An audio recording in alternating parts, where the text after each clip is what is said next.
kinabuhi ka nga mainiton, sa hunahuna nga mainiton nga dili aware, bisag kahit na napaulit-ulit yung kanang kapalpakan mo sa buhay, ang maitatanim mo sa isip, naghihintay ako na ako'y itataas ng Panginoon.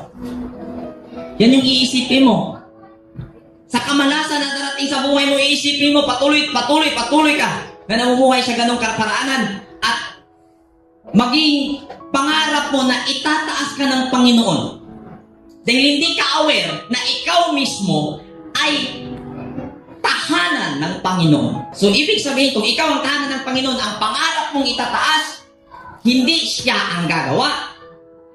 Hindi ang kapatid, hindi ang kapitbahay, ikaw mismo, dahil binigyan ka ng sapat na kagamitan para magawa ang lahat ng bagay na pinangarap mo. Kailangan mo lang maging aware.